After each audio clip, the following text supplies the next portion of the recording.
Hello बच्चों, तो आओ प्रश्न को देखते हैं।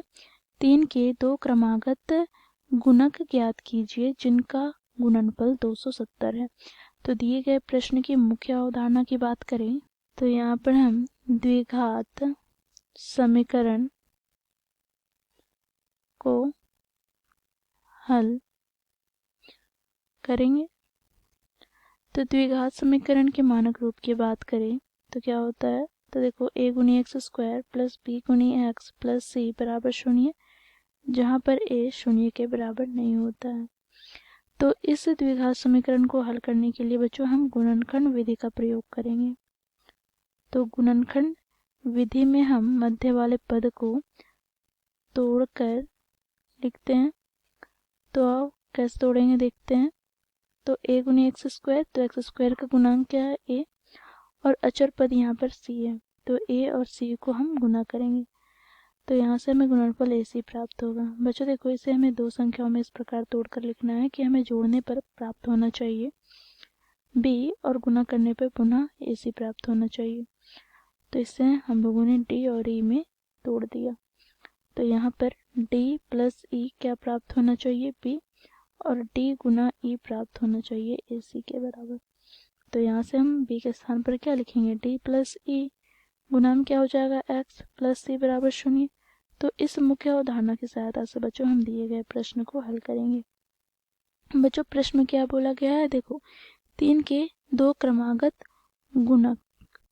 तो यहाँ पर हम लिखेंगे माना 3 के प्रथम गुणक बराबर 3 गुनी x। बच्चों देखो यहाँ पर x कोई संख्या है, तो इसे हम 3 से गुना करते हैं तो ये 3 का गुणक होगा, ठीक है 3x। तथा दूसरा गुणक क्या हो जाएगा, तो देखो यहाँ पर 3 गुनी x प्लस 1, ठीक है। तो इसे हम इस प्रकार भी समझ सकते हैं, यदि हम x के स्थान पर 1 रखें तो यहाँ से 3 का 3 हो जाएगा। और बच्चों दूसरा क्या होगा इसके ठीक, क्योंकि क्रमागत पूछा गया है, तो x प्लस 1 अर्थात 1 प्लस 1 कितना हो जाएगा 2। अब इसको हम 3 से गुना करते हैं तो यहाँ से हमें क्या प्राप्त होगा, 3 दूनी 6।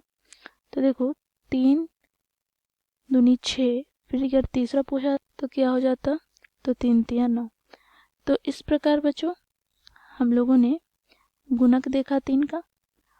अब यहाँ पर प्रश्नानुसार क्या दिया गया है, तो यहाँ पर देखते हैं। तो इनका गुणनफल दिया गया है 270। तो यहाँ पर हम लिखेंगे 3 गुनी x गुना 3 गुना x प्लस 1 क्या दिया गया है 270। तो बच्चों यहाँ से हमें 3 को 3 से गुना करने पर 9 प्राप्त हो जाएगा, और यहाँ पर x स्क्वायर, फिर यहाँ पर प्लस का x बराबर 270।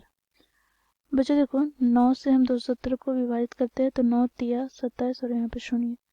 तो यहाँ से बच्चों हमें क्या प्राप्त हो गया, x square plus x minus 30 बराबर 0। तो बच्चों यहाँ पर x की अधिकतम घात कितनी है 2, अर्थात यह एक द्विघात समीकरण है। अब बच्चों देखो मुख्य अवधारणा में हम लोगों ने द्विघात समीकरण का मानक रूप देखा है, तो इससे हम तुलना करते हैं तो a का मान हमें प्राप्त हो जाएगा एक्स स्क्वायर का गुणांक अर्थात 1, b का मान प्राप्त हो जाएगा x का गुणांक अर्थात 1, तथा c अर्थात अचर पद हमें प्राप्त हो जाएगा -30। बच्चों यहाँ पर इसे हम गुणनखंड विधि द्वारा हल करेंगे।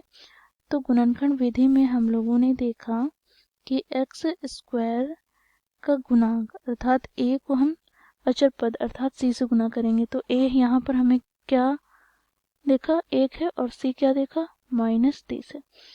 तो यहाँ से बच्चों a और c का गुणनफल देखिए तो हमें प्राप्त क्या हो जाएगा, गुणनफल -30।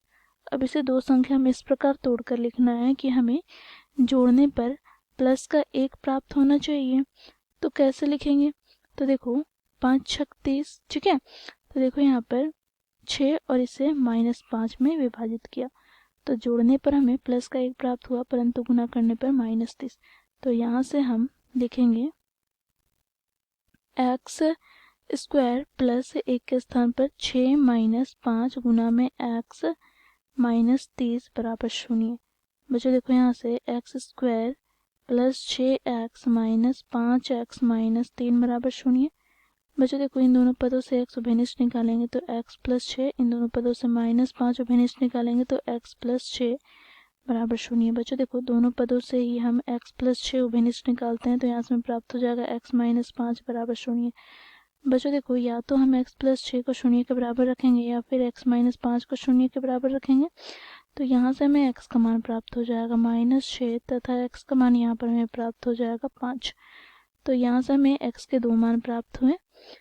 तो बच्चों यहाँ पर x का मान -6 के लिए 3 का प्रथम गुणक की बात करें तो 3 गुनी x है, अर्थात यहाँ से हमें क्या प्राप्त हो जाएगा।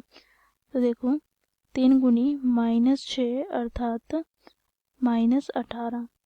इसी प्रकार बच्चों देखो दूसरा गुणक की बात करें तो क्या है, तो 3 गुनी x प्लस 1 अर्थात यहाँ से हमें प्राप्त हो जाएगा 3 गुनी x का मान -6 प्लस 1 अर्थात 3 गुनी -5 अर्थात -5×3=15। तो बच्चों देखो x बराबर -6 रखने पर 3 का क्रमागत गुणक हमें प्राप्त होता है -18 और -15। अब जब हम x का मान लेते हैं 5, ठीक है, तो यहाँ से बच्चों हमें 3 का प्रथम